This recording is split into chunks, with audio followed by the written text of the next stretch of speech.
Hi, everybody. Welcome to 1320 Main Studios. This is brought to you by Occupy Venice, and this is the first of a series that we're doing called Venice Talk. And tonight we're going to have filmmaker Peter Joseph here. We're very excited.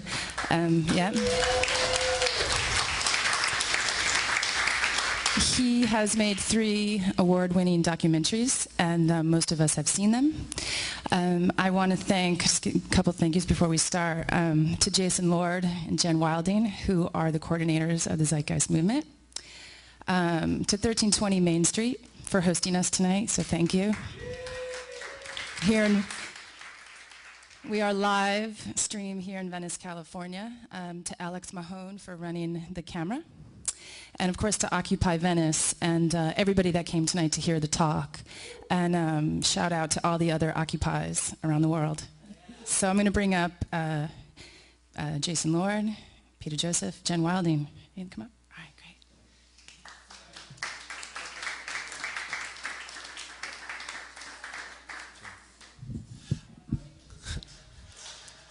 great. Okay, we got the comfy chair coming forward. Will that work? That'll work. Yes, sure. Yeah, I think. Stand to, or you want me? I'll bring the mic over. All right, we're sitting. Come over this way. Okay. Hi, everyone. My name is Jason Lord. I got involved with the Zeitgeist movement a couple of years ago, basically from seeing the movies, and I was inspired so much by the work of the film and what it talked about, what it advocates as far as a sustainable direction. I volunteered to help coordinate a California chapter, which is now 18 cities in California have similar chapters, which are groups designed similar to what yours is for Occupy Venice. So I was sort of the point person that brought in the website and bring everyone together. So anyway, we have a global movement. It's about 2 years of age.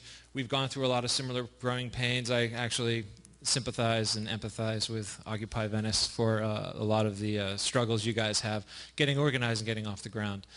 Anyway, I just want to thank everyone for being here tonight. It's mainly just set up for the evening. I think, did you have something you wanted to say first? Or, I'm just curious, how many people have seen any of the Zeitgeist documentaries, any of the 3 films? That's everybody, okay. We did a screening for Occupy Venice last month, I think, of Addendum. There's another film waiting in the wings after that, which is a little longer and a little more into details about the solution aspect, which is called Moving Forward. So you can see all these films online if you haven't seen them already, zeitgeistmovie.com. But we'll hopefully get to do, you guys have Sunday evening documentary screenings. We'll fit Moving Forward into the rotation at some point. So anyway, thanks. I hope you have questions. If you've seen the films and you're wondering about how this resource-based economic model could ever come into being, how we deal with the political system, how we deal with power structures, how do you deal with capitalism, with the corporate concentration of wealth and the corruption that goes on in the world, have these questions on your mind, fire them at us, and we'll answer them as best we can. There's a very simple logic to being in balance with the environment and seeing the impact of the environment on human behavior. And when we start looking at the problems that we see as just the way it is all the time, you know, pollution increases, corruption in politics, I mean, there's a long list of statistics that we all identify with as problems. We start to see that these things are produced by the system the way it's designed. The monetary, economic, socioeconomic system, the way we have it set up, the way we live in it, produces the corruption that you see. It's actually systemic. So if we ever want to have a world where this stuff doesn't exist, or at least the probabilities drop, we're going to have to evolve out of the socioeconomic system that we're in. And there's a bit of a process to that. First, it starts with understanding and changing your point of view on what the problems are, the root cause, what's causing these outcomes. And then once you see that, we can move forward to a logical but very simple train of thought on how we could actually organize society and have everyone thrive, have health care, have the mundane jobs disintegrated, just drop away, you know, apply science, apply automation, create an access abundance for the world's people. And this model that we talk about is global. It includes everybody. There's no stratification. There's no person left behind. So Anyway, so just to set that up in your minds and think of some questions for us, and we'll, thanks for being here. So Kim, did you want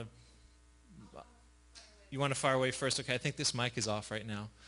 So I'm going to bring this over here. We can center ourselves. If you guys could pull in, more towards the middle, that would be great.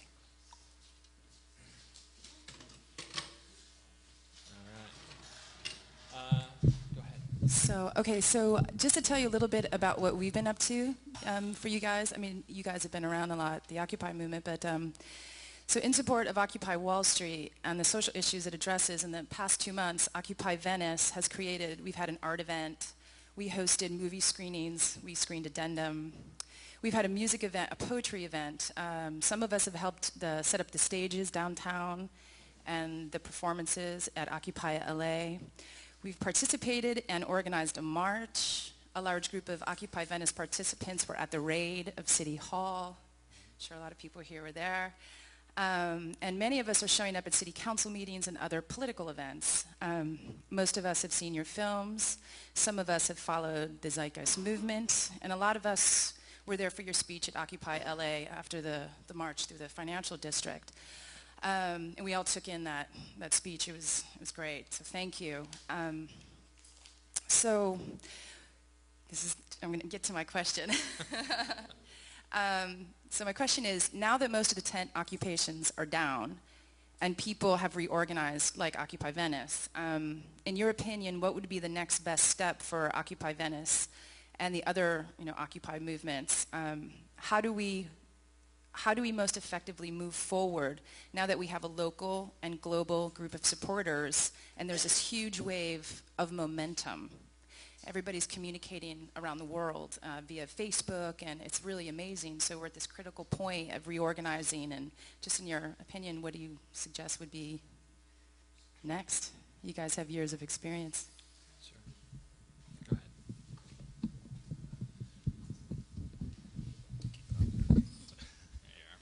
Thank you, sir. What's next for Occupy?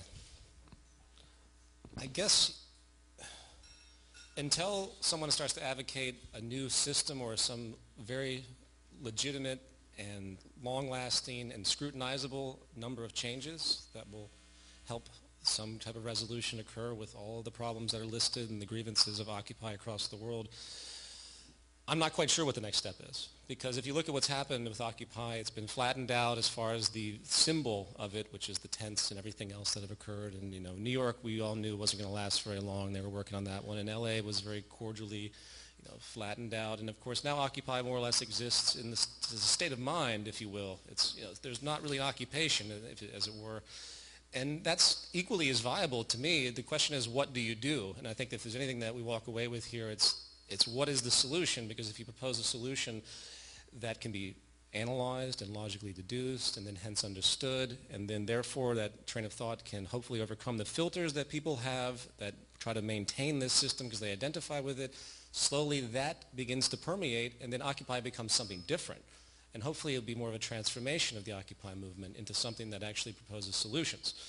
And that's why the Zeitgeist movement is what it is. I mean, a lot of people like to compare the two movements. The Zeitgeist movement's defining feature isn't as much of a complaint or as an activist group. It is the fact that we push forward with a very straightforward train of thought about what it means to live on the planet. And if you've seen Zeitgeist Addendum or Zeitgeist Moving Forward, there's a great linear treatment on a lot of those issues. If anyone has other questions regarding that, I'm happy to address that, but that's a long-winded subject I'm not going to jump into right now as far as what defines that.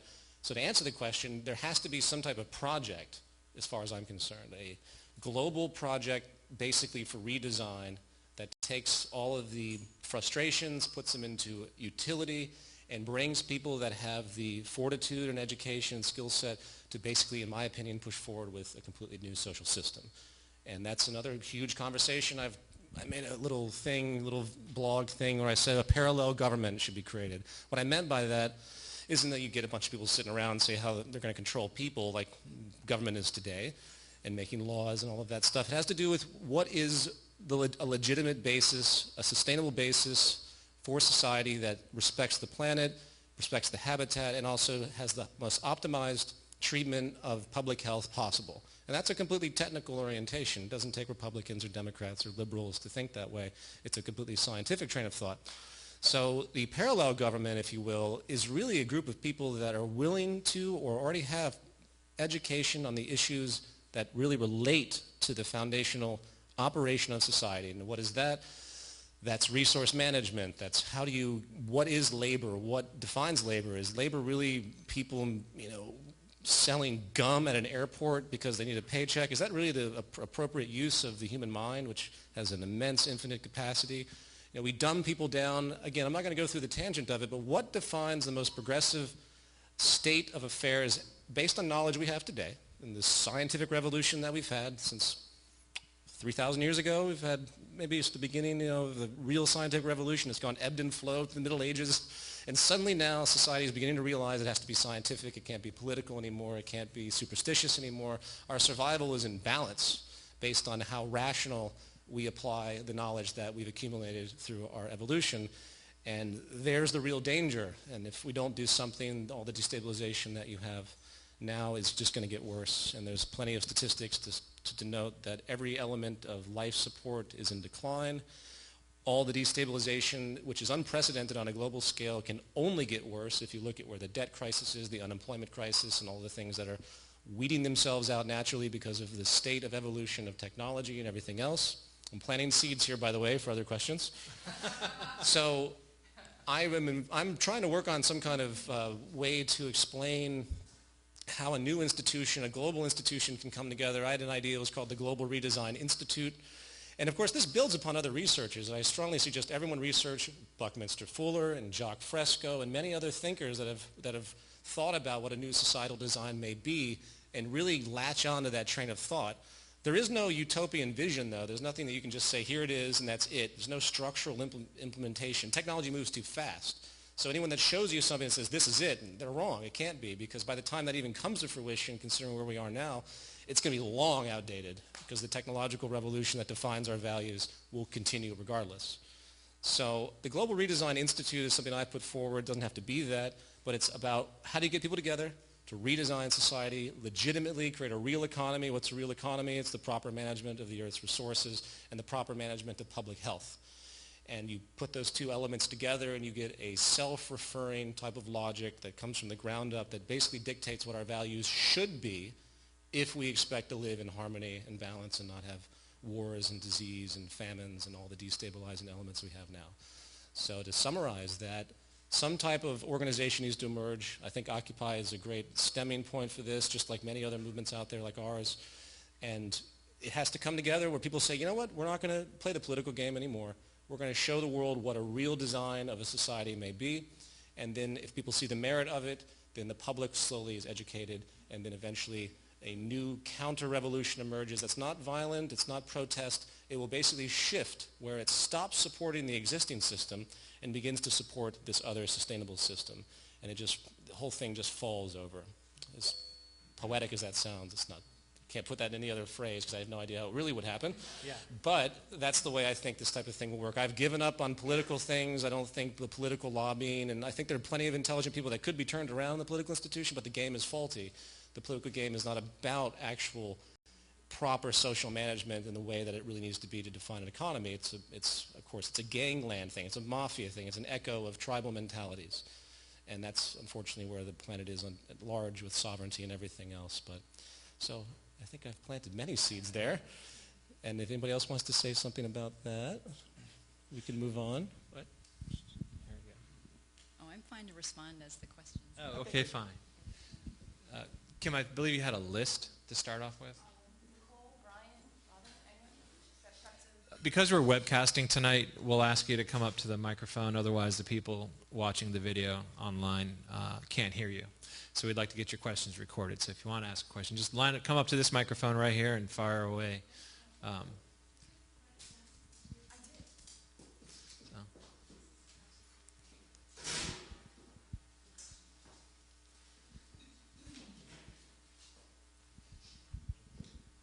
First of all, thank you.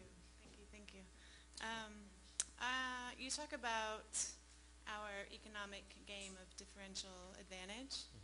How have you personally changed this in your life? As far as how I don't participate in differential advantage, personally? How you personally? Well, the first thing to point out is that differential advantage isn't something that you really choose in this system. You either work the game that's been set up and survive fiscally, meaning you have a job and you pursue it, and you are basically in competition to the organization you work with, the corporation, or you're in competition with other laborers that want your job. Differential advantage takes many different forms, and I always want to point that out. In order for any of us to survive, we all have to engage in that type of semi-corrupt social behavior. That's just the kind of social Darwinism that's been set up. That's just the way it is. I mean, for example, but to answer your question, I would say that one thing I've done is I've not made my films scarce. So my films are available for free and downloadable for free. So I do have a semi-commercial aspect to being a filmmaker. I have to generate income to make more films. That's just the way the system is. But I also don't take a full-on commercial route, and I give it away for free, which is a very difficult line to walk if I want to support myself. That's about the closest thing I could think of. I mean, I certainly don't behave, and I think many of us don't behave in ways we would consider to be overtly greedy, as it were. But it's all an issue of degree when you look at, say, the, quote, 1%. Who are these people? These are the best game players, the best people that strategize with differential advantage. They know what they're doing, and they think it's good. And why wouldn't they? Why wouldn't they think it's good to have billions and billions of dollars while a billion people are starving? Why wouldn't they think that? Because that's everything the system has ever taught them as far as what defines their value and self-worth and status and success. So, but basically, I mean, you're talking about radical mind changing, right? I mean, you're really about kind of dewiring the way that we're all participating in that game. So I guess, to further that question, how do you... You remove the game. You remove the game itself. If you realize we're causal organisms, and as controversial as that is, people don't like to think of themselves as being that influenced by others. They don't like to assume. They like to think there's this heavy free will thing and that they're making their own decisions, but we're really not making our own decisions per se. We have a small threshold of free will, as it's called. Every word I'm saying has been taught to me, all the values that we all share historically, traditionally.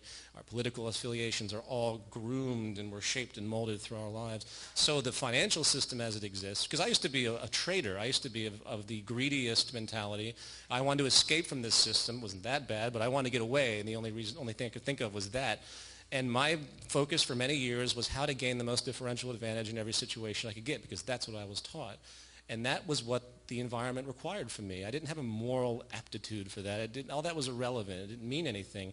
And it doesn't mean anything to most people when your survival is contingent upon that game and when everything seems to support and reward that behavior. So to be corrupt is normal in this system. That's really the way it is. It's an anti-social system. We live in a pseudo-social system.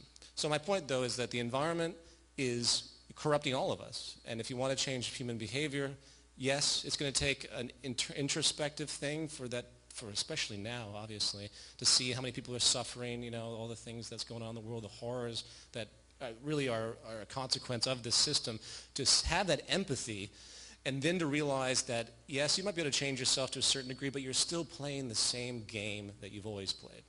So every time you walk into a store, every time you work for a corporation, every time you seek and you gain employment over someone else who's applying for that job, you are engaging in an antisocial behavior, which is basically the root stem that leads to all the other non-empathetic behaviors you see in the world. So, until the system changes, not that much can be said. There's the paradox, though, the chicken and the egg thing. Who changes first, the consciousness of the people or the environment that produces them? Obviously, it's going to be a combination of the two. But I firmly believe in the symbiosis. There's no way you can deny it. And if you want to raise kids, I'll give you this example just to throw it off the cuff, which makes the point, but it's also on another subject. People say, oh, hoarding and greed, that's a natural human tendency. People love to think that way. They like to think that people will just behave these ways regardless. So if you had, say, a grocery store, and everyone could go into the grocery store and get whatever they needed for free. It was just there. The vision is that someone runs in there and grabs everything and runs out for some strange reason. But that's just what this culture has groomed. But if you think about it, if you go into a grocery store now and say a mother comes in with her kid, and the kid grabs something, and talking about in present day, and puts it in its pocket, and the mother would grab it and say, no stealing. It's a value thing. You're not supposed to steal, right? And the kid grows up learning that that's not appropriate. They don't even learn that it's against the law first. They just learn it's not right. And the values that the parents implant are there. So you can take that same value manipulation that happens, that conditioning that occurs through parents, you can apply that to, say, a social system that isn't based on money. Where a kid goes in the store and starts taking stuff, and the mother says, no, you don't do that in this system. And it's just as easily as you can condition them not to steal, you begin to condition and groom them not to take advantage of their environment of excess, to how unsustainable excess is, how it's amoral, if you want to give it that term, to want so much more for yourself and less for others. You see what I mean? So all the values could really be easily shifted if the approach was really there in the educational system and in, of course, what's rewarding us in the environment. So the balance between our consciousness now versus how we're produced is the ultimate transitional question. And that's where I rack my brain at all times. That's why the educational thing is so hard. You got to get people to change. You got to tell people they're wrong in everything they hold dear, and that doesn't fly very well sometimes, unfortunately. But if you sit them down long enough, they'll eventually get the logic, because eventually everyone gets turned around. And I'll say this in conclusion: with the breakdown of society, everyone is going to be turned around eventually, because the merit of these old values only serve a smaller and smaller number of people. And then eventually there's going to be a sort of an empathetic revolution where even the multi-billionaires are going to start to think, why is everyone in this horrible state, most everyone, and why am I so rewarded? And I think something will trigger, because it's not sustainable for them either. The next stage is violence, unfortunately. It doesn't mean that anyone's going to trigger that. We're going to trigger that. No. Violence and destabilization go hand in hand, and that's my biggest fear. And that's why you have all these billionaires trying to go in and help. I really believe the fear of the millionaires and billionaires that whatever the organization that was developed recently, they're afraid because they see the destabilization. They fear for themselves because what's going to happen? We already have protests against banks, protests against corporations. What happens when they show up on their mansion's front lawn? That's just around the corner. So one way or another, the system will self-correct. The question is how. Will it be smart and intelligent and move cleanly and transitionally, or will it blow up? And that's, I think, the greatest fear we all have, is it blowing up and turning probably for the worse for a long period of time. I think we're all more or less just scared. Frankly, that's pretty much why I'm here. I'm like, you just look at what's possible historically, and then you look at what's on the horizon, at least in my analysis and what the movement does, and obviously what Occupy recognizes. And you begin to see that Occupy should not slow down. No movement that's seeking change should slow down, because what's on the horizon could just be that much worse for everyone if some kind of really strong educational awareness action isn't taken. And eventually I think it will evolve into non-conforming processes, Martin Luther King style things where you're not giving in to certain systems, such as getting a hold of unions and getting the unions to stop for particular periods and showing corporations certain control, and then having certain demands that echo the new social system. I could ramble on about transitional elements of how you could socialize, for lack of a better expression, society that would move slowly, step by step, from this system to a new system based on abundance and resource management and proper distribution of labor, and actually taking care and producing good public health. And if someone has that question, I can expand on that to some degree, but I think I answered your question before. Can I ask one more question? Is that okay?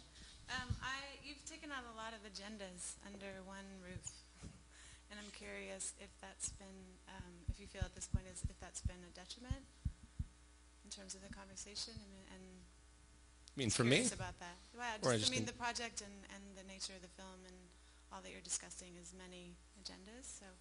It's more simple in my mind. It's one big evolution where it's traditional assumptions clashing against an emergent reality. You have all of these people holding on to their identities and everything they've been taught, and the really fearful need that they want to believe everything they know is right, and that's it. It's final.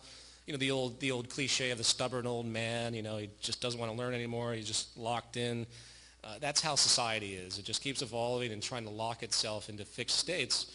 And it's just not going to work that way. There's too many powerful things. So to me, it's just one big battle, whether it's religion, whether it's philosophy, whether it's economics. It's this failure to recognize the impending change that's right behind you all the time, and that you can't have any emotional attachment to what's happening now at all if you expect to be fluid in your evolution.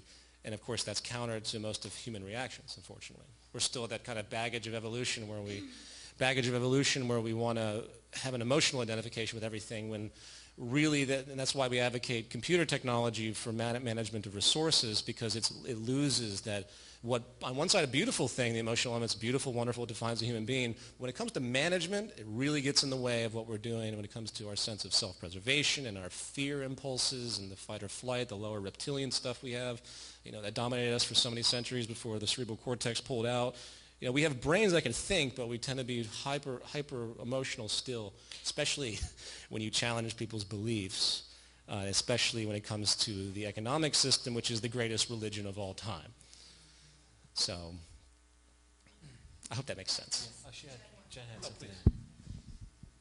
I just wanted to add, when you were mentioning that you thought it was many agendas, I guess the way that I look at it as if we could pick an agenda that addresses as many problems as possible, which one would it be?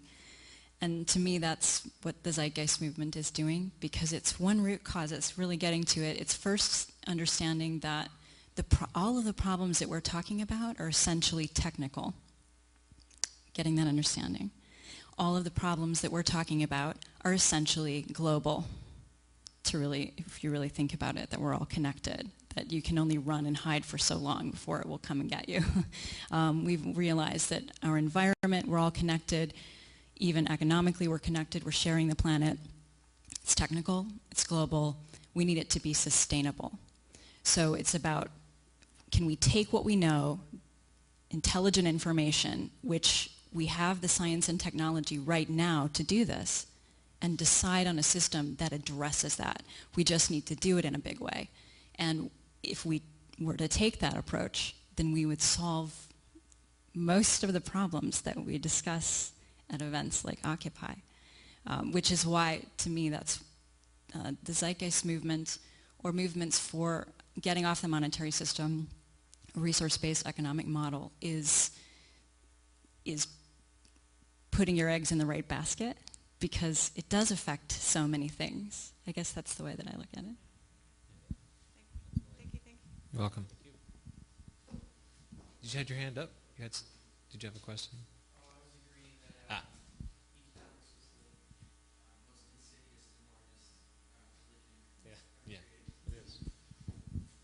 You didn't. Sure. Fire away. I, for one, would love to hear you ramble on about transitional elements. I hear about and read about Jacques Fresco, and I love his and your holistic approach to transforming reality into something that's more sustainable and works for more people. On the other hand, I work for coastal advocacy and water quality nonprofits, and a bunch of my friends are working for reduction of plastics in the ocean and water quality, and at the same time traveling around to see people to talk about it have giant carbon footprints, right? Sure. So I guess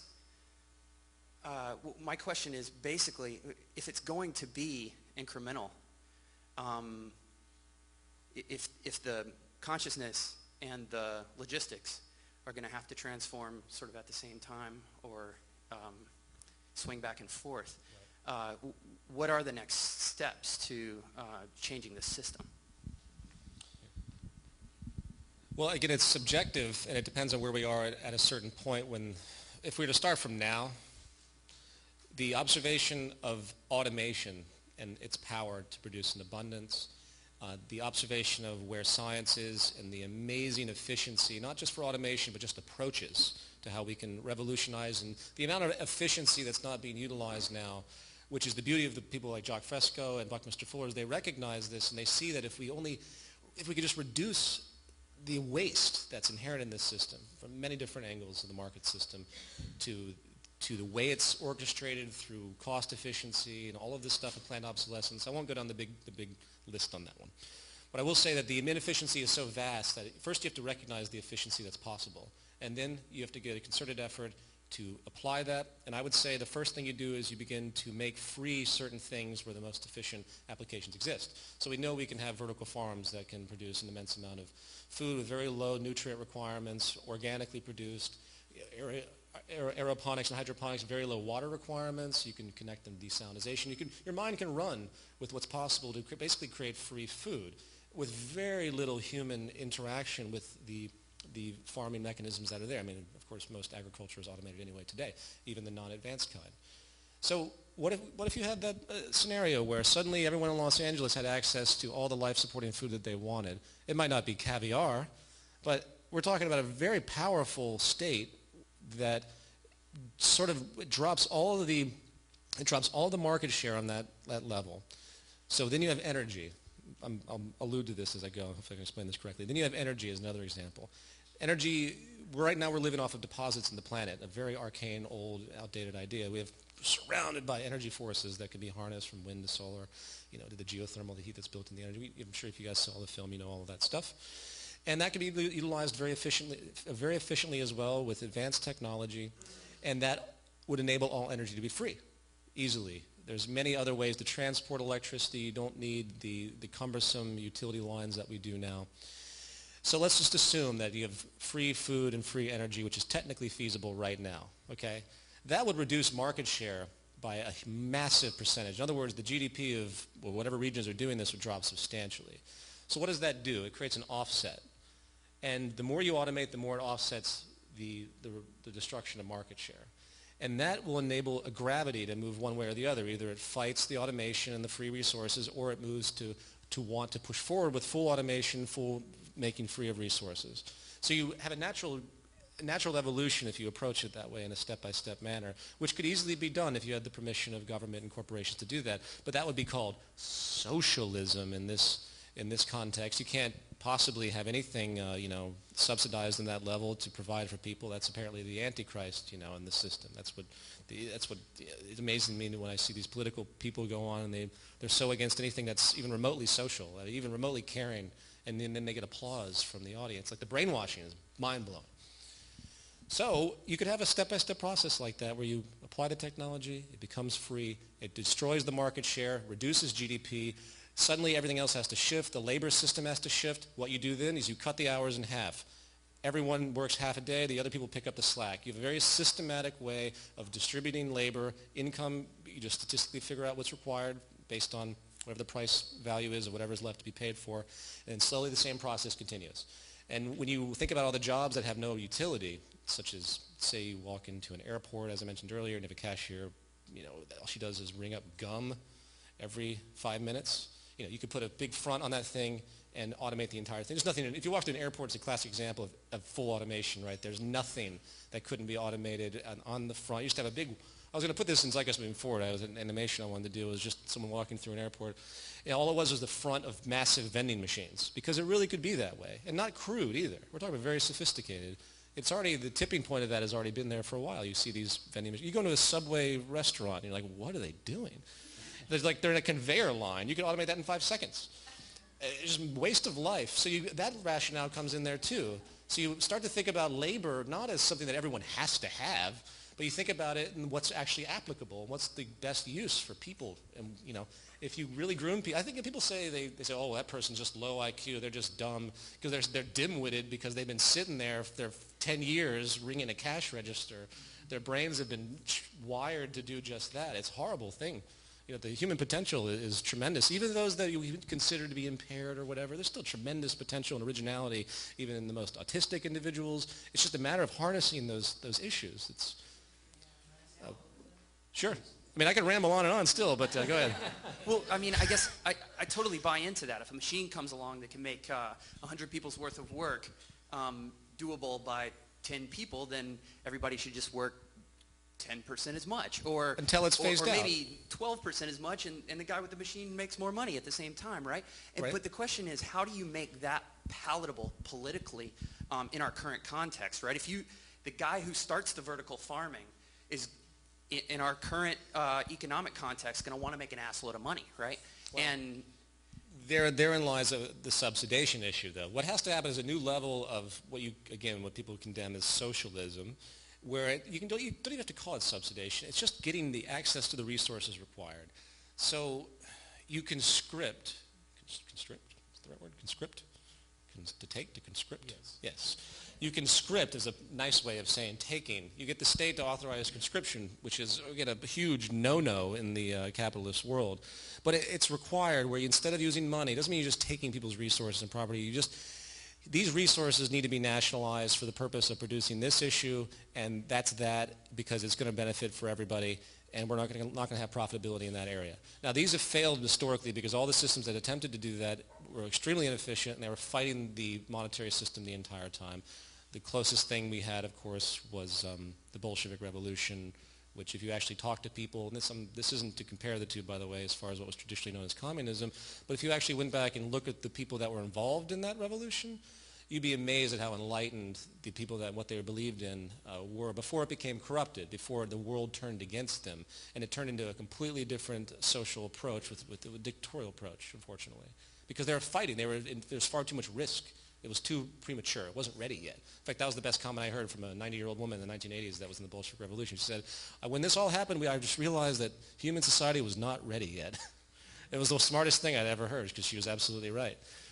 But because that was before the age of technology, there was more of a moral relativism as far as human class association. So this is a different paradigm today. So to answer your question, no, you couldn't do it in the monetary system exactly like that. There would have to be some level of, quote, government intervention to get it done, or a constituency of other people that stand beside the government that have so much money that they're able to actually do it themselves with this in their intention. Now, that's going to be a hard one to find, too. We have a lot of billionaires out there, but how many of them are really doing anything remotely social? They set up their little nonprofit foundations, which are tax havens.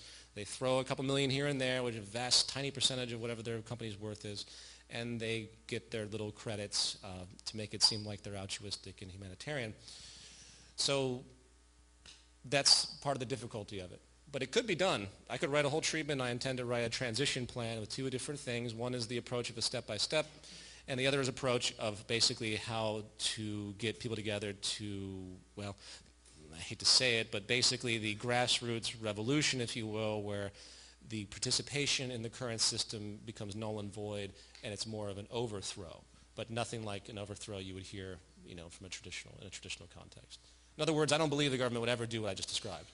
I don't believe I think they'll do a little bit because they'll be so in fear of the rich people will be so in fear that they'll be willing to subsidize certain things just enough to create just enough stability, but I just don't think that's going to last because of the other failures of the system that are on the horizon. So in the incremental approach, is there a way that we can get people to stop voting against their own interests?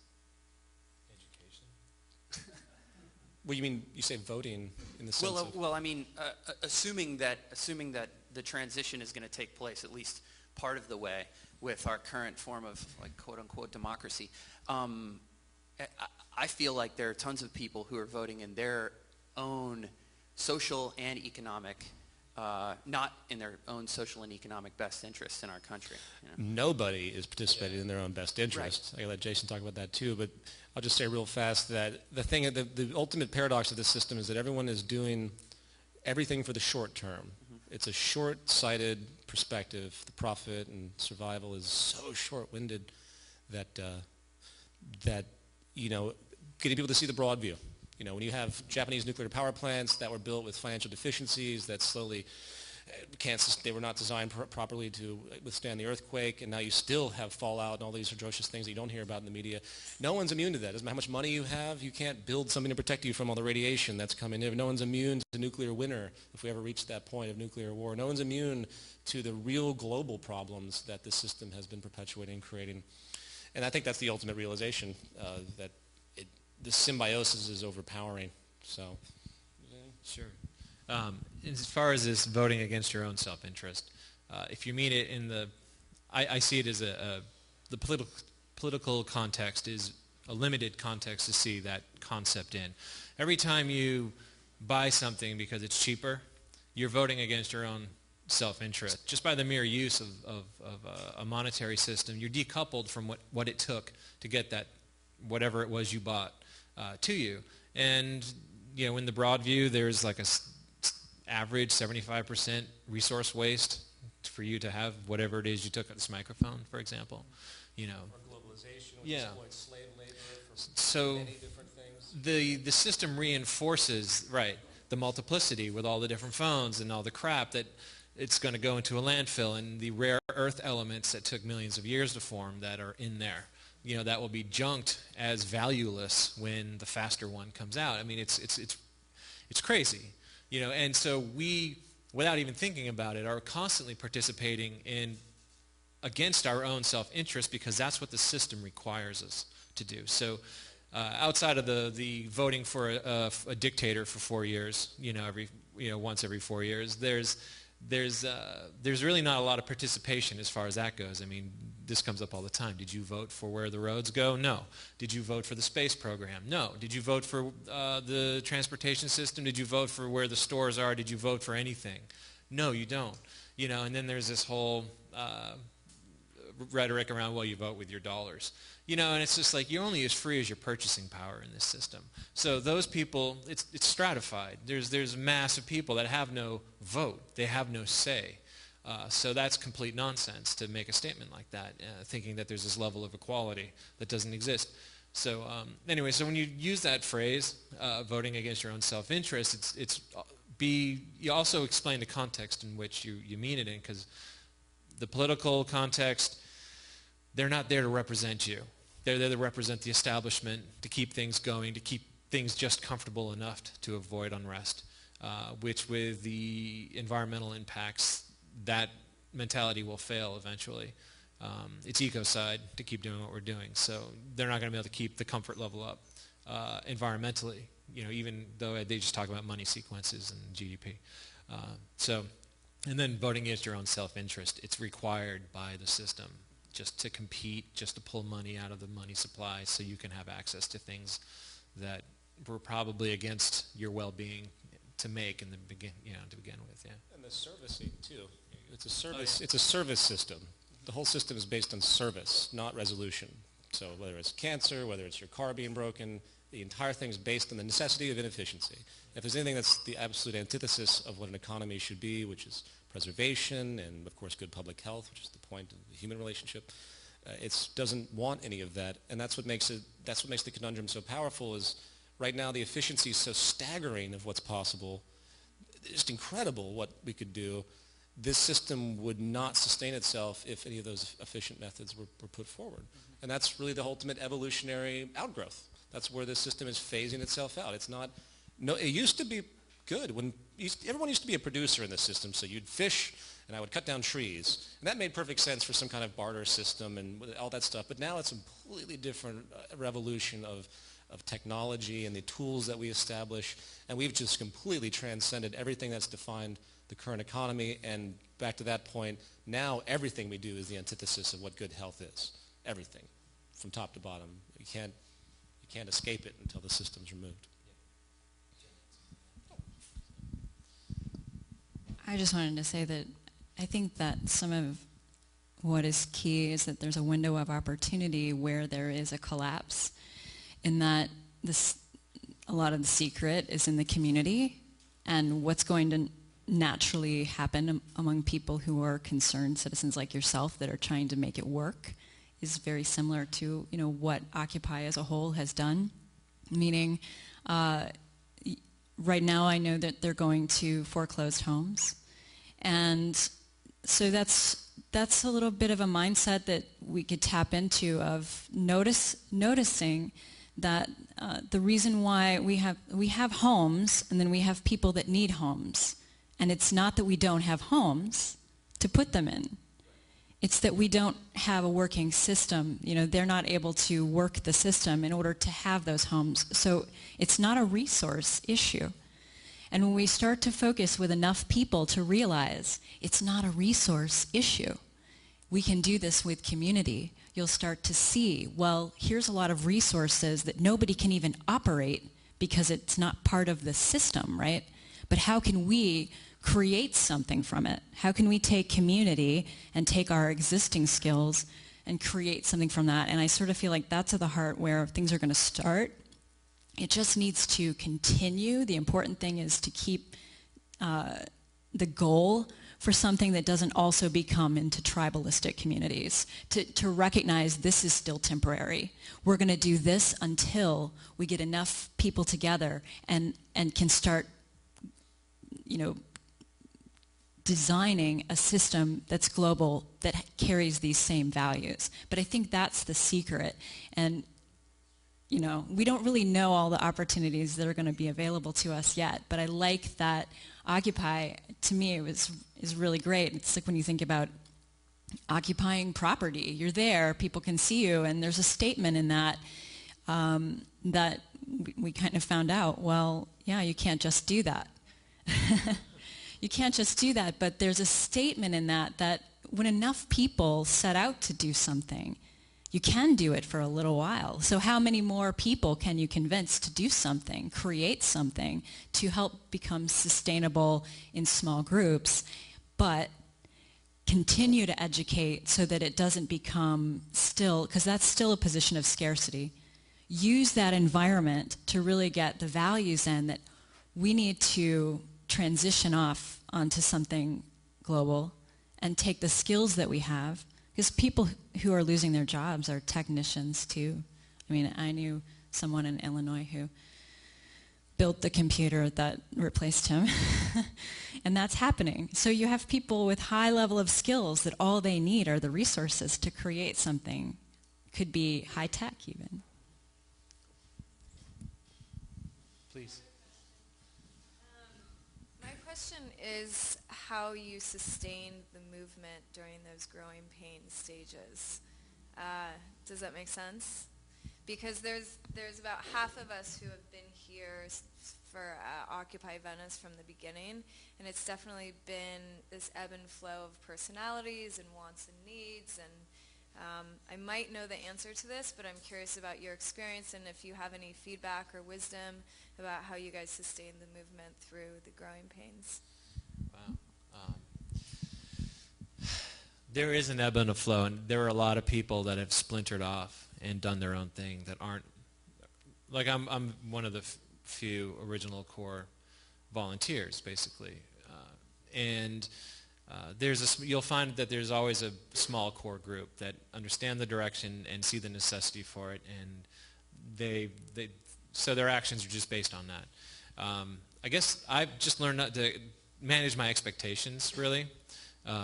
I would love for the whole this idea to catch fire worldwide, and then have enough people want to start exercising some new values, basically, to make a transition. But as far as how to do it, I don't know. I would say one thing is to keep, when you're dealing with volunteers, you have to keep in mind of the resources you have available. When I say resources, I mean like also skills, technical skills, like someone who can operate the camera for the webcast. He's a resource. Someone who's got the space, that's a resource. And you're always meeting people. There's probably all sorts of resources here if you were to poll everybody in just the Occupy Venice group. You guys can accomplish a lot. But to keep what you're going to do is projects, what you're going to do to engage the public, what you're going to do coordinated-wise, be within the resources you have, and also understand that you guys, it's easy to get sunk by too many ideas. It's easy to have people come in and propose things that exceed the people's time or their skill or just what they're there for. That happens all the time, and one of the things I've had to do in the past is disassociate, and start over. So I'll be surprised if you don't come up against that as a group. The greatest barrier at this stage is there's a lack of shared values amongst a very angst-filled group of people, whether it's in the Occupy movement or the Zeitgeist movement or any movement that's been any activist group has this issue. And I think 95% of most activist groups, that have been around for a long time, they play the same game they've always played, which doesn't actually have any resolution, which, as an aside, is why I think the Occupy movement is so critical. Any movement that's global in nature, that's recognizing and addressing the system, the financial system as the root cause, to me, is the highest level of awareness and activism that there possibly can be, and sadly most communities are not. But bridging the difference in those communities, which is my point, is that biggest barrier we've had. I've had numerous angry exchanges with people from Greenpeace and lots of things where they really believe that the system is about legislation. They don't get it. They don't get that the foundation of the system is corrupt, therefore the corruption breeds like ants coming out from the refrigerator because there's spoiled food behind it. They just keep killing the ants and they don't realize there's something else going on. So what Jason just pointed out is great too, on that practical level, but on a broad level, every single person that's engaged in any of these movements really has to kind of wear it on their shoulder and really have the courage to show that identification and educate others, and then critical mass will hopefully assess itself. And bridging all the Occupy movements across the world, that was the most wondrous thing to me, is when I was like, okay, Occupy Wall Street, and boom, I was like, there's Europe Occupy, and in Latin America, I was like, wow, this is amazing. This is exactly what I have been hoping for. And that, I hope, will hold itself up, because that's really the most powerful place you can be, is this unification of humanity. The ultimate catalyst here, and sorry to deviate from your question, is really the critical mass, and find a way to preserve it, maintain it, keep it balanced, keep it sane, and then showing force with the mass at very pivotal, strategic ways, nonviolent, of course, where you just... The end of Moving Forward was the ultimate gesture of that. I don't know if anyone saw that. The ending is a depiction of this. They go to the financial center, and there's a bunch of police, and there's the cop's looking at the crowd that he sees, doesn't realize that it goes back all the way up the entire island of Manhattan. And at that stage, there's no fight anymore. There's nothing the police can do. There's nothing politicians can do. And I believe that that's really where the gem of this lies, not only from the standpoint of the sort of battle, if you want to call it that, but the unification of humanity, because that's really what's at stake here. You have to get the human society as a whole on the same fundamental page as far as the values of what supports them and creates public health, which I'm sorry to say we are not even remotely close to. That's what makes it so staggering when I think about it more so, is that we're not even remotely close. The entire fiscal system is based on an assumption of human behavior with a complete decoupling of our resources and public health and our scientific vocabulary and ingenuity that we've discovered over the past 3,000 years. And that's the ultimate conundrum. So, sorry to ramble, but I would say that keeping the unification going and trying to bridge differences as well, apart from what Jason said, is really, really, really, really important. And hopefully that fundamental train of thought, resource management, what constitutes good public health, ground-up reasoning, will permeate all of them. Because there's really, in my view, there's no denying it. I don't know anyone that has ever, I've never had a logical disagreement. Everyone that gets backed into a corner, all they say, it's against human nature. People cannot collaborate, doesn't matter if it's right, you can't have it. They dismiss it based on that premise, and that's the underpinning of every major market theorist on the planet, from Mises to Keynes to the other ones I don't even care to remember. But if you really dig, and I've read all these complex treatments, and it really comes down to that. It's a failed traditional assumption that people really shouldn't attempt to try and get along on a larger scale. And that's the ultimate value shift, the ultimate bridging of the human family. And I think it's about time that happened anyway. So, and our survival basically depends on it in an age of advanced weaponry that can wipe out all of us at a whim.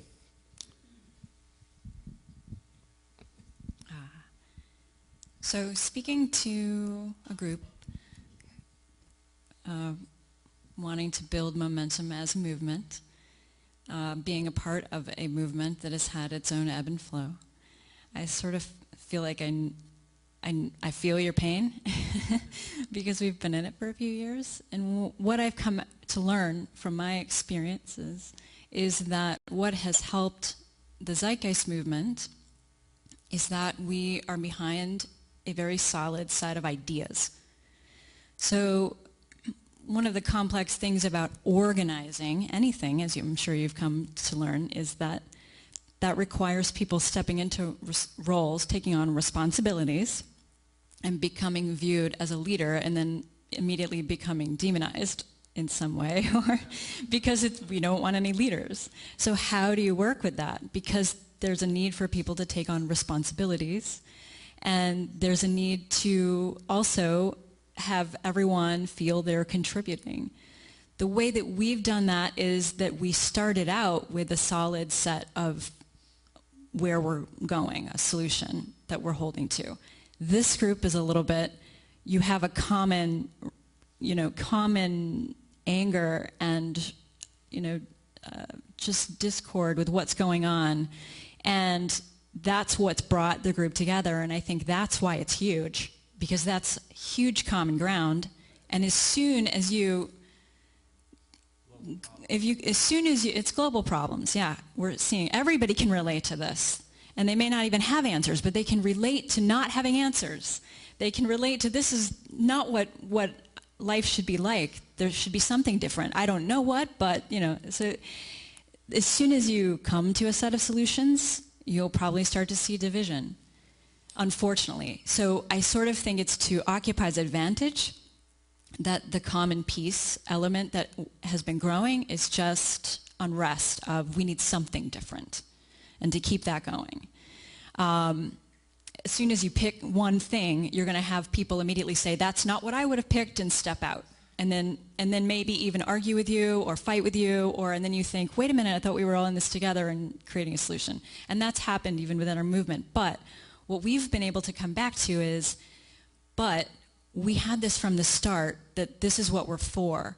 And as long as we educate enough people as to why this is the best idea, and we focus on this, then, that's our strategy.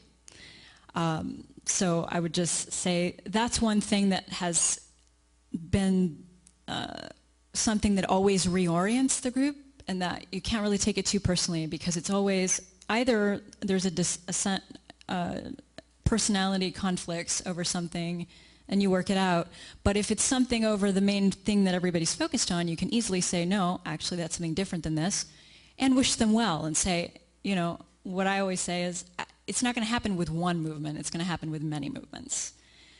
So I don't view people who have another bent as being antagonistic, unless they're actively being antagonistic, but that they have a different opinion. I just say, that's great. Let's recognize that your strategy is a different strategy, and allow this group to prop this one up, and just go with that. That's all that I can say. But it is a challenge with the whole leaders thing, I know. Also, another thing that our group recognizes is that you won't hear us talking as much about democracy as a solution. It's almost viewed as a little bit of a limitation. And let me explain. In that, the kind of way that we view the problems we're talking about is that they're technical. So there is a technical solution to, knowing the resources of the planet. How do you feed more people? There would be people who have better answers than if you polled all your neighbors on the street. So we keep the focus on the scientific method for social concern, which really cuts through. You can have a respect for everyone's opinion, but at the end of the day, there's an equation that fits the outcome that we all vote for.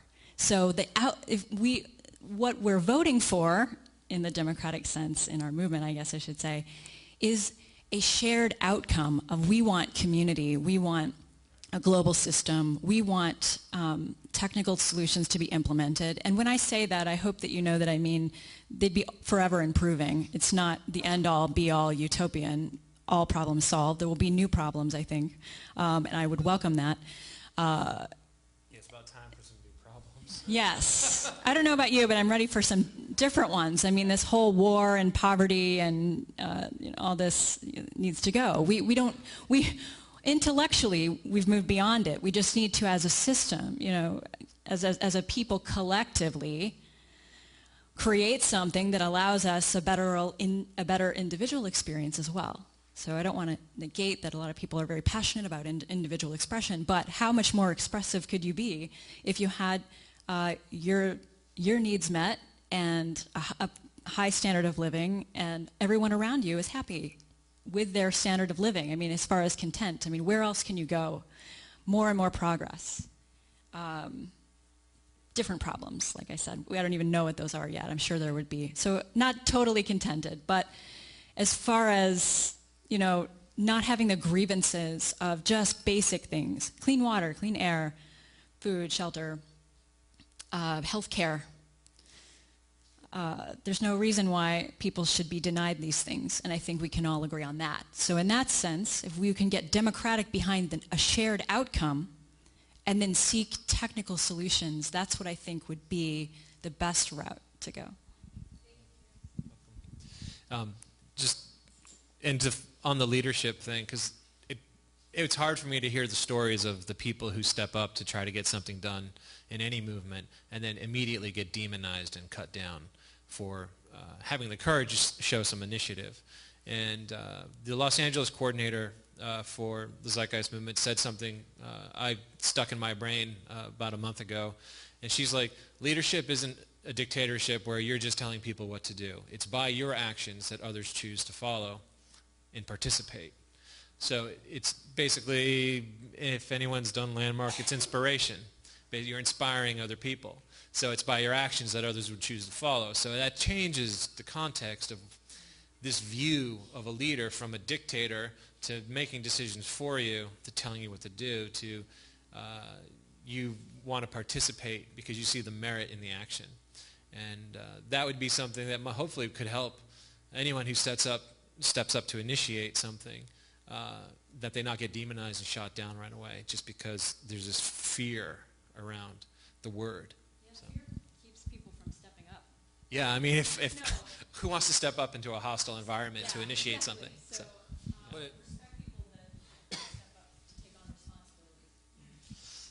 It also works in the other direction, though, too, because as much as people cry about leadership, many people just want leadership. They don't want to think about things. A lot of people just want to follow somebody. They don't want to learn or educate themselves. The first thing, just real quickly, because I know we want to go into questions, the authority issue, though, is what you're alluding to. We recognize authority all the time. Authority is not a bad thing. When you go to a dentist, you're submitting yourself to an authority. You're not getting a democratic vote from everyone in the lobby to figure out how he's going to fill your tooth. It's you trust them, and there's a reason for that. And I think that's important, and that brings you into the group mind concept, which isn't a fanciful notion. Everyone has certain proclivities and certain educational amalgamations that they accumulate in their life, whether it's through their genes in part and their culture mostly, that enables certain positives, certain advantages over others in certain fields. We all have certain talents and skills that no one else has. It's just the nature of it. And the great failure of awareness is that we're all leaders in that sense, because you really can't have somebody in a position of absolute authority with absolute knowledge. The ultimate farce of leadership is it's someone that knows everything, and that's impossible. Everything that they do is an amalgamation of what everyone else has done since the history of human awareness. So it's one big emergent group mind, and in that context, if you can elevate to that level, you can't even find leaders anymore, because it's just this floating train of thought.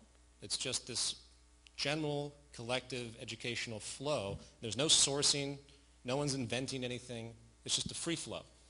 And that's a profound place to be, because it changes your entire view of the way you think about each other, the way you think about the world's problems, because you don't blame anybody anymore. You don't blame the leaders in Washington, because they're just little elements that are popping up over here out of the group mind we're over here. And eventually this spiraling will work, and it will kind of bring, hopefully, everyone on the same page through the biosocial pressures. But I'll stop there. You had a question? Could you jump up to the mic? Yeah, just for time, we only have a couple more questions, so if you have a burning question, just please raise your hand. Yep, okay, burning, yep. I actually had two. First was, what is your opinion of the overpopulation issue? There's a lot of different opinions on the subject, and some people would say it's a pressing issue. Others would say it's sort of an elite agenda. That'd be question one. And question two would be, sort of give me some notion of your timetable for when we might achieve a critical mass, for when this movement and others are creating a solution, versus when the current system might begin to recognize this as a threat and strike back, versus the evolution, versus the environmental issues that are degrading our planet. So, I mean, it's kind of when are we going to achieve a critical mass for all these various forces? That's a very abstract question. We just walked through the train of thought. I mean, what do we have? We have life-supporting elements in decline on the planet. We have immense social destabilization. We have general declines in public health in general, high increasing cancer rates.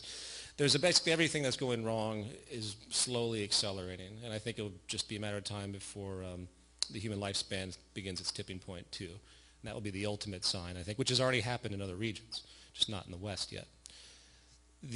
That basic evolution, degradation of the environment and the social system is one side of it. Then you have the defense mechanism of the system that you point out, which is really the element of the military establishment, which basically are there to support the status quo. And that's something that's hard to predict because it's such an insidious type of thing. But the best defense, I would say, against that is this very invisible, if you will, critical mass. You know, we talked about leaders just a moment ago. A leaderless movement isn't that people aren't doing things, but no one's a highlight. I continually tell people to stop highlighting me, but I'm in a weird position just because of the film series and how it was founded and everything else. And I really do want to see things happen, but I try my best to get other people to, like if in other regions I get invited to go places, I'm like, listen, if you're in Brazil or wherever, please just do it yourself. I don't want to be seen in this way because that's the big failure of, say, WikiLeaks. You have one figure, Julian Assange. So anything that happens with him suddenly defines WikiLeaks, at least on the surface. It is. You want to get away from all of that, and that's why the leadership issue, everyone needs to step up and take their roles in certain ways where it becomes holographic. You know, the idea of holographic. It's self-contained in all of its component parts.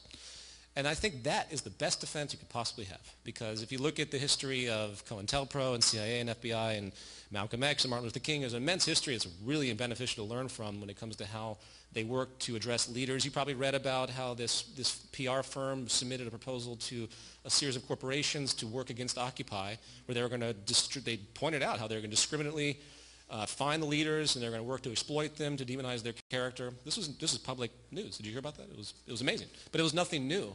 But the best defense is a holographic type of environment. And there's not, I mean, you just can't let a focal point come in. The train of thought has to prevail. And that's the new kind of revolution, if you will. It's really a revolution of education. As far as overpopulation, there's really no actual evidence that that's the case. We're overpopulated in this system. This system can't support everything, obviously. You have 1 billion people starving, 3 billion living on less than $2 a day, if I remember correctly. You have the poverty line in America for 4 at $23,000, which is nuts. I mean, there's many more impoverished than there are that are on the board and stats, just like there are many more unemployed that are on the board in the stats. All of that seems to allude to, oh, there's just not enough to go around, there's not enough this and that. That's actually just shows how inefficient the system actually is. Land mass is perfectly abundant. I've already seen stats on how you could easily redistribute the current population, have an immense amount of land left over. The technological revolution could easily provide an abundance if you removed all the inefficiencies. This is one of the great revolutions of thought that Buckminster Fuller and Jacques Fresco pointed out. That it was roughly 20, 30 years ago we hit that point where you can see the exponential increase in science and technology and how much more efficient and the level of abundance that can be created. It's pretty easy to statistically quantify, especially when reduce and remove all the inefficiencies of the current system. So I don't believe in overpopulation. I don't see any real stats to support it. It's more of a propaganda tool to promote the farce social Darwinism we see. And unfortunately, and you mentioned a little bit about the elite, unfortunately it's also a kind of a pop culture issue now too. And I don't buy into that either. I don't think there's any, if there's going to be a plan to depopulate, it's going to come from the natural state of the system. It's not going to be anyone planning to do it. It's just going to be a natural consequence, just like it's a natural consequence in Africa where you have millions dying of HIV, when in fact the drugs are there. People can survive now, but there's no money there. And there's no more, they're too busy exploiting the resources of that region, the gold and everything else to care. They want that totally destabilized environment just like they do in the Congo and everywhere else that you see this stuff. So long tangents on how the system's used and wants and materializes abuse for resource acquisition, everything else, globalization, but I'll stop there. Time for one more, I guess? Yeah.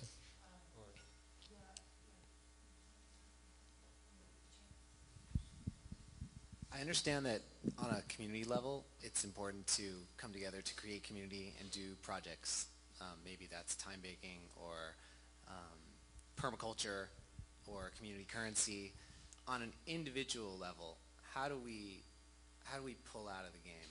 It seems like we're either we're in or we're out. Even if we're doing work that we love so much, that we're so called to do, and it doesn't feel like work. It's not work, but we're taking that monetary currency to survive.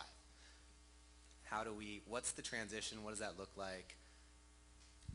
I really believe that it's not going to happen from an individual action. It's going to have to be a collective. It starts with the individual, but think about it. I know plenty of people that run around and they have self-sustaining communities in different regions. I have friends in North Carolina that do this, And they just want to hide, basically. And then unfortunately, you can't hide from this. The economic system as it exists in its financial state is far too symbiotic already, and the natural consequences as far as the environment are equally as symbiotic as consequences, so there's really no escape. I would say that you walk the line, as we all do, where you submit to the system and whatever commercial element you have to, and you dedicate another element of your life to this type of movement. And that's the best way I can think of it. Yeah, that's basically what I would say. Over here. Yeah, I would say as you start to get more and more into a value system that supports what we're talking about, which a lot of you are already familiar with, you find that you start to make little choices over time that are different, and you could probably look back and say, you know, I used to do this, but I haven't done this in a while. You know, it could be, being more conservative with resources, being more eco-conscious in a sense of what you're utilizing, reusing things. That sense. It could be sharing amongst friends, doing free cycle. It could be, giving stuff away on Craigslist instead of just tossing it, just making sure it goes to somebody who needs it. Those little things, if everyone were to do a lot of little things and make those little transitions that have that underlying value set, I think it would actually have a big impact. We've already started to see that even on a small level with like people recognizing that, that banks are in their life in a way that they don't really want them. So how do we move off of that? How do we get out of that? Do we move to a credit union? What's the deal? Little changes of thought will create, I think, the paradigm shift we're looking for. It's nothing major. You can't unplug entirely, unfortunately. And even like Peter said, the people who try, then you have the danger, like I said before, of wanting to just have your little world, your corner of earth, and then people will eventually invade your resources out of need. So that's why you can't just go to that as the ultimate solution.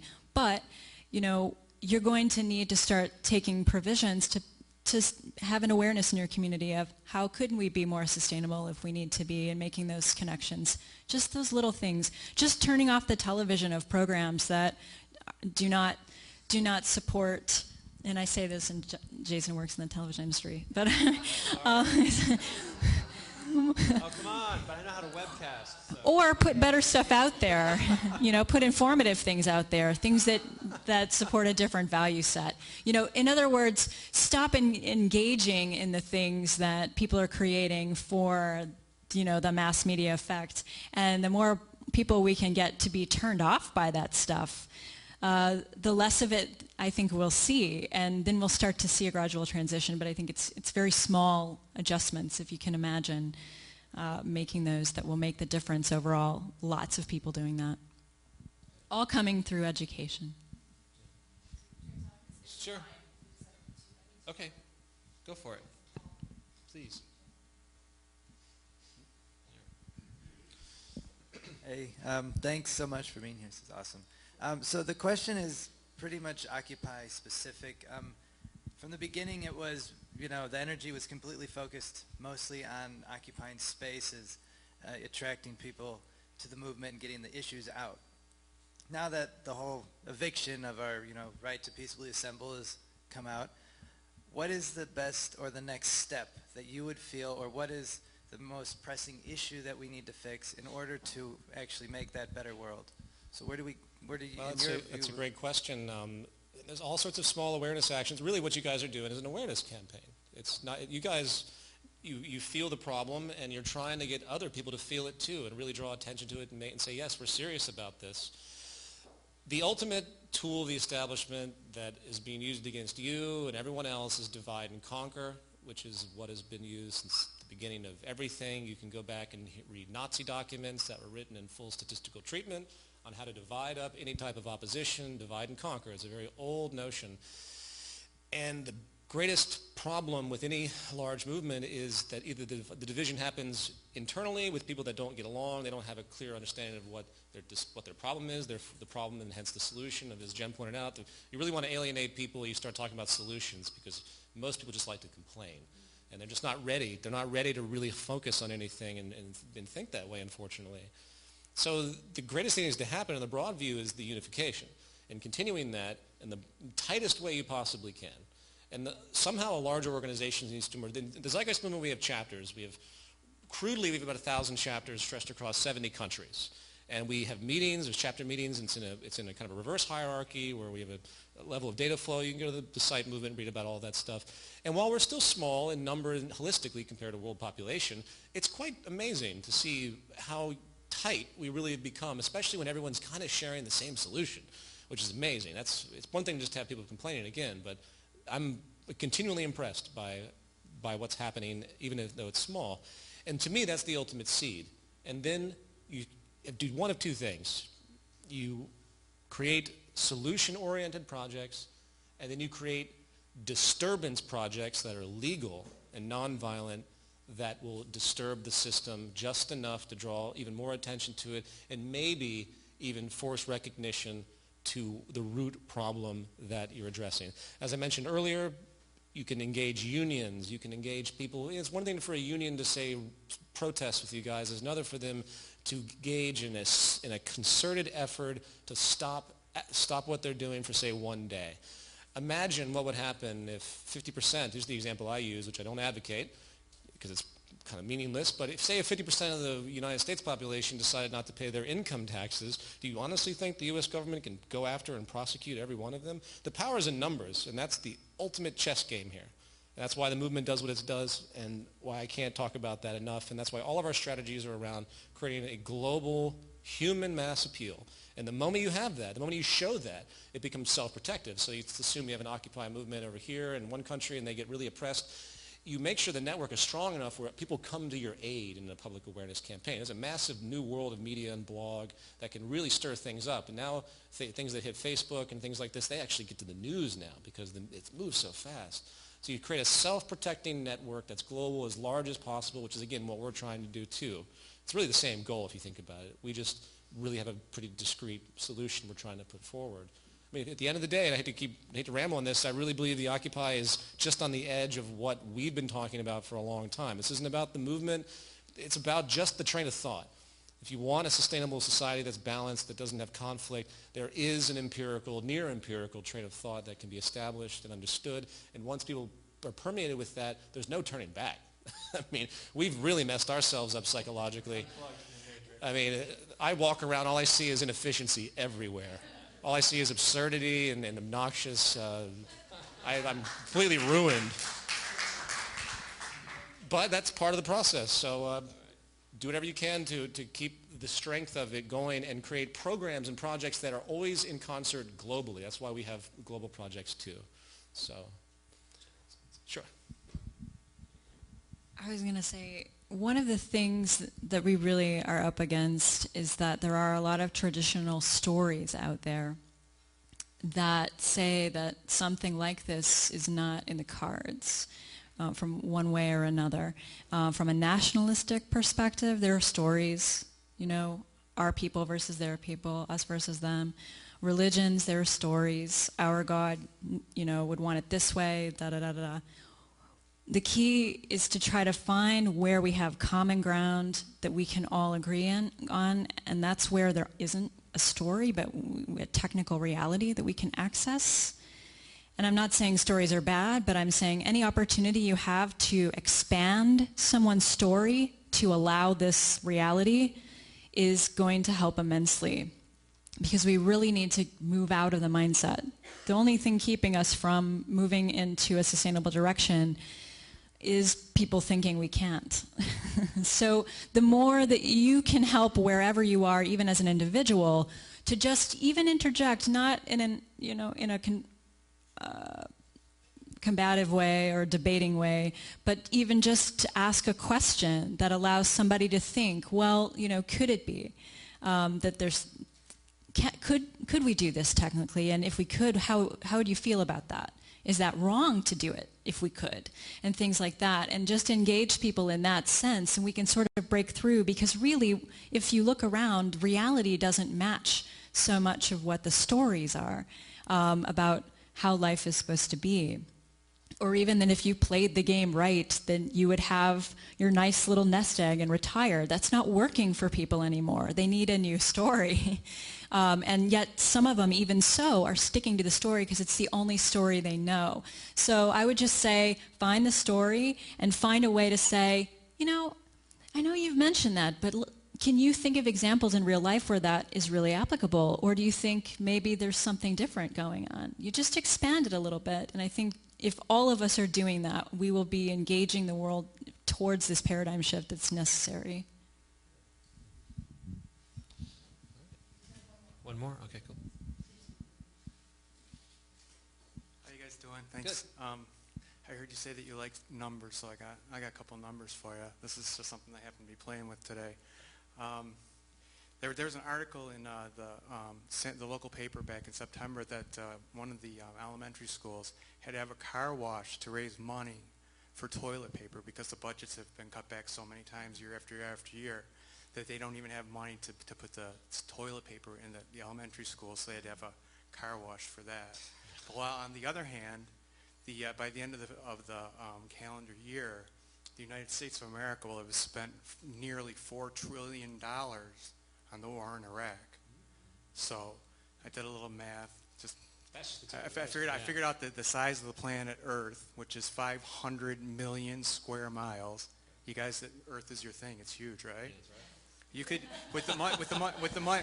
It's the beginning of the global survey. It's everybody's thing. I'm getting there. With the money that we spent on the war in Iraq, we could have covered the entire surface of the Earth 6.7 times. That's just a little analogy for you. No, but the reason that I'm saying those things to you, because the reason that I'm saying that is just to paint a little picture of what the reality is with regard to our universe, our world. You know, let's not kid ourselves. The industrial military, it's a well-oiled machine right now. And for there was a statement someone made earlier about the Occupy LA ending peacefully. Well, it didn't end peacefully for the people who weren't able to get off the property. Yeah. It ended really brutally. Sure. Some of the people were even actually terrorized to get to bring to break their circles. So I guess what I would just like to ask you, now if I can put a question to all that, those numbers, is for someone like me who's been around for a long time and seen a lot, I'm pretty overwhelmed by how bad the bad is versus how few and how small the good is at this point. So if you guys just want to comment on that, that would be great. Thanks. Sure. Well, I think because the system instills fear on people to not want to step out of the box, the people that were in the Occupy tent cities had a tremendous amount of courage to be there because they knew what was at stake. And most people, while they identify with those values, wouldn't put themselves on the line like that, wouldn't forego their occupations and all of that. It's just so difficult to be semi-self-preserving in those environments. So I think the numbers actually are there. It's just not coming to fruition. And I will point out, as I did earlier, you talk about the abuse. There's so many more of us than there are of any of them. That all it takes is some type of extremely concerted type of work to show what the power could be on a global scale. And that's what I continue to advocate. I think that's really where it has to be. I don't see this coming from small groups anymore. Either it goes global and it goes with mass, critical mass, and it does actions that simply can't be stopped. Not bad actions, not illegal actions. All it takes is people just not to participate. That's all it takes. It's actually really easy to see how fast the military-industrial complex are still run by people. There needs to be a campaign that really works to show what the military-industrial complex is. I was originally going to do a documentary just on that issue, but I'm doing something different right now.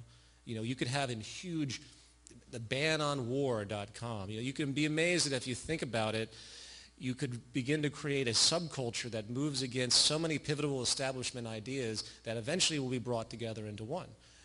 I could ramble on a lot about those issues, but each one of them can be pinpointed, targeted, and then assessed, public awareness brought around it as far as the detriment of it, and then you begin to unify all of them and show its systemic source, because it all comes back down to economics. War is an economic extension. The police and the Occupy are defending the economic institution. So, well, you mentioned sort of the military-industrial complex. I think of weapons of mass destruction, and I think we need some weapons of mass creation on the flip side. What else was I going to say?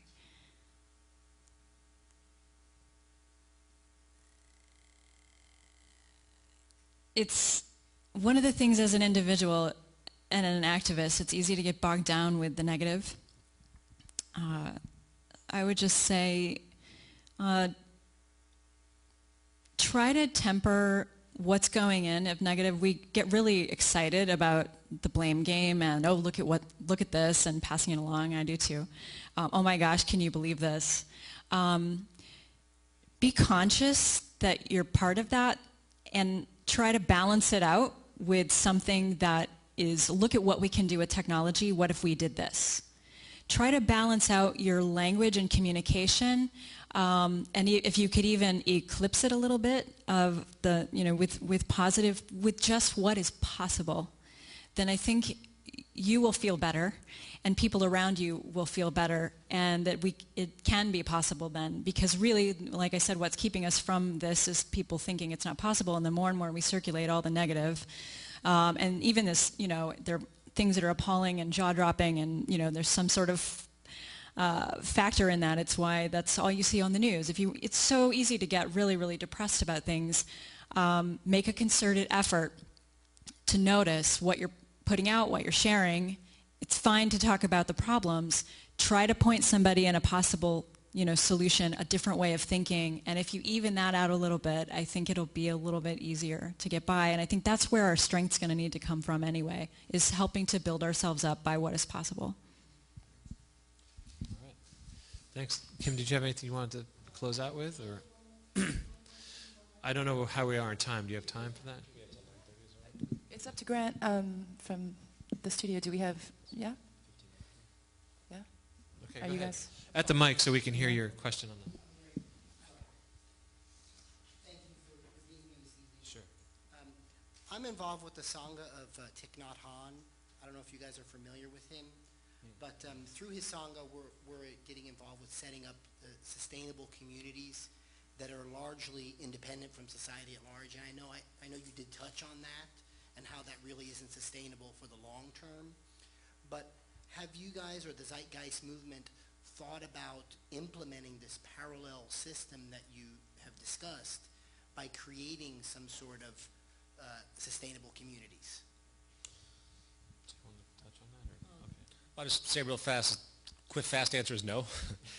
Because again, in the long run, there are plenty of people doing that, and I think that's great. It's not something that I think is a protocol for the movement. It was just far too important, the educational stuff that we do. And eventually other actions, for example, time banks could be utilized, rather than the kind of semi-escapist and sustainability kind of thing where it's a lo-fi type of environment, which I completely respect and understand. What if you had other programs to enable transition, such as time banks, where you have people beginning to barter labor and removing the circulation of money? That's a great way to stifle the system and also give people a chance to get their services met. And this is rampant in New York, not rampant, but it's popular in New York and some other regions. Of course, the U.S. tax law is a little spooky there, but they seem to be getting away with it for now. But those are more important to us. If we're going to do any type of action that is going to help people in that sense, it should be equally working to remove the system. So there's the kind of the chess game that I like to work with. There's a few other angles you could talk about with that too, but time banks are the best that I've come up with, because you're removing the circulation, you know what I mean? You're bringing down GDP. The more people that choose to do that, I hate to say it, but the faster the problems of the system become exposed, because they're exposed already, but if you remove GDP, they'll drop down faster. And I hate to say it, but there is going to be a collapse type of catalyst here that will push people forward. And at that stage, having sustainable communities might be at a disadvantage in a certain sense, because of the things that Jen pointed out regarding people in their how they'll behave in positions of scarcity. I just want to add, one way to look at it is that the Zeitgeist movement doesn't take a position on it as something we say, go do this, because what happens is that that's where everybody puts their focus, and there's no focus for the end goal, or what we're really going for. So what we say is, if you have an inclination to be a part of a community that is getting off-grid, say, or growing your own food, or those kinds of things, go do it. That's great. You'll meet a lot of people who are Zeitgeist friendly and want to be a part of that, and we send people your way, and we'll be doing our own thing to get involved in sustainable systems as things collapse as individuals. But as a movement, we're still going to be talking about these ideas at the forefront, because otherwise we haven't solved the problem globally. So I just view it as something that needs to happen at the same time as the education that we're doing. It's something that's going to happen anyway. As people find that's the only thing you have left, you're going to have to create a community. You're going to have to rely on your community. So that, to me, is a little bit more inevitable. If you have ways to educate people on how they can do that better, that's great. Stuff like that gets circulated among individuals in our movement all the time. But as far as what we consider activism towards a solution, that's when we're talking about getting out of the monetary system, building a global system. That's when you'll hear us not so much go to that, because it's easy to get stuck in that, and it's not, the end-all solution that we're looking for as far as where we're headed. So that's why I would say, don't think that we don't support that. It's that we support it for do what you have to do, transition, that's great. But we would hope that where you are, that you would also be doing both, I guess. That everybody's doing both. I would also add that anything that's more efficient is anathema to this system. So if you do have the resources to be off the grid or to install renewable energies like solar panels, if you have the financial resources ultimately to do that, that's a great thing to do, because the more efficient we become, the more less reliant we are on the infrastructure of this system, the faster this system fails, because it has to have constant consumption. And again, the technological element is leaving the market system behind, and that's the ultimate clash that I keep speaking of. But I agree with you. If you do what you need to do, but keep the larger view. Now, concerning the parallel system, how is it implemented then? Well, that's a huge question. How do you implement a complete revolution of a social system? It's not going to be some easy thing. Obviously, it's really a battle of religions in a certain sense. I hate to say it that way, but that's how vehement people hold on to. Vehement their behavior can be as they hold on to their identities. People identify with this system. They see themselves in it. They think their acquisition of money defines their success, and it's a religion. So how do you do that in a very solid, peaceful way? Again, as I mentioned earlier, it's a step-by-step process where you could have a step-by-step socialization, if you will. You apply the technology, you remove human labor, make things cheaper, you bring more people to work, divide the labor day up, and you just slowly make a tipping point. That's probably not going to happen that way. It's probably going to happen with a big bottoming out of society, with a lot of subcultures that emerge that go off the grid to try and protect themselves, and eventually, somehow it's going to kind of congeal itself back with a new scientific state of revolutionary rationality that's going to have to emerge, which is a technical revolution, and then someone will come forward, hopefully with, as I mentioned, the Global Design Institute, or some other organization, the Venus Project, Buckminster Fuller. These guys have been thinking about this for a long time. Are their solutions empirical? No, but the train of thought's there. And that's the most important thing. So any engineers out there, think about it. How would you redesign? Walk down the street. How would you redesign all of Los Angeles?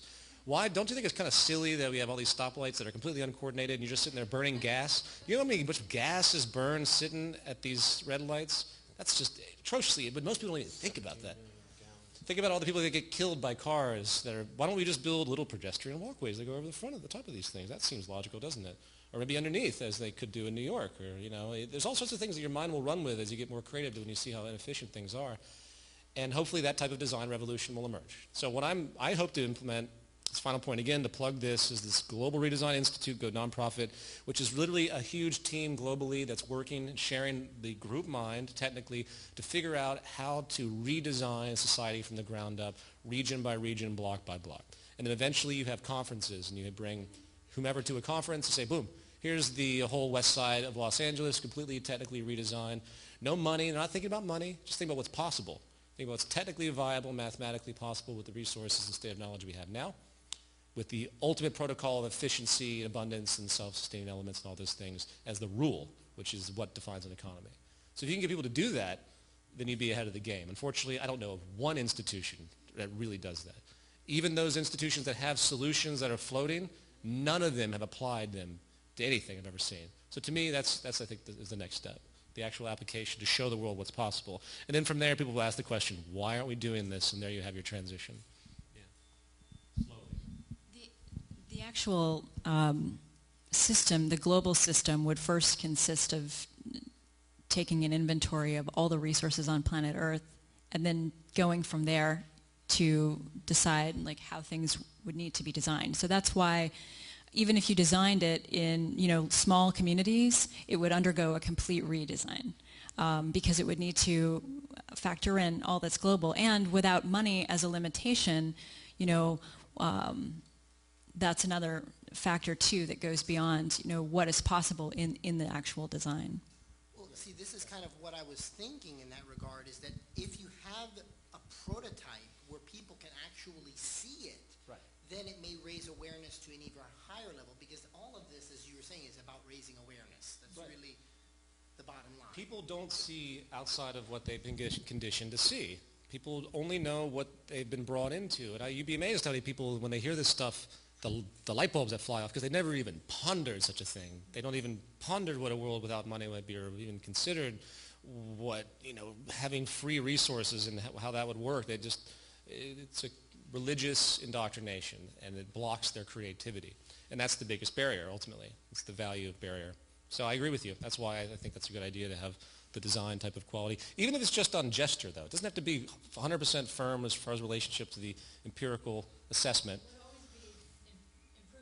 Absolutely, always, because the carrying capacity of the Earth is directly related to the advancement of technology. It's not just the physical gold and food and everything else. It's always an evolution. So all those factors taken into account, if you get the public to understand. It's not complicated either. It's not complicated to realize you just, manage your household. Imagine that. Imagine actually taking account of things. It seems like we might do that, but we're not. We're not doing that at all. Anyway. Is that it? All right. Thank you so much. Thank you. Appreciate it. Thank you.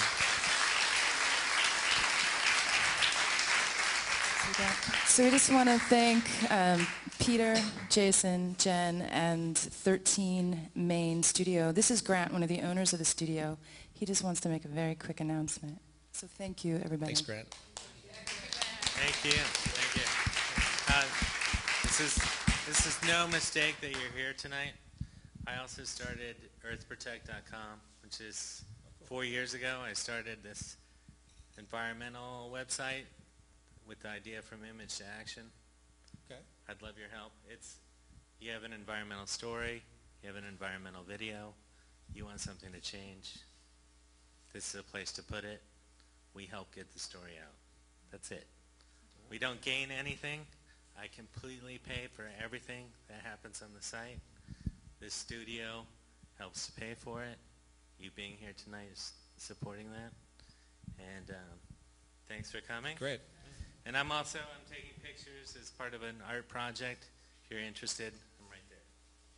All right. Thanks a lot. Thanks, guys. Thank you. And that's it. Thanks for coming, everyone. We're going to shut down the webcast, and video will be available for anyone who wasn't able to make it tonight.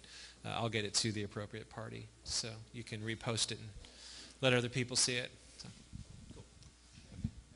One more quick announcement from Occupy Venice. We have our General Assembly tomorrow night, 7 o'clock, behind Ananda. You can go to occupyvenice.org to find out more details. We'd love to see you there.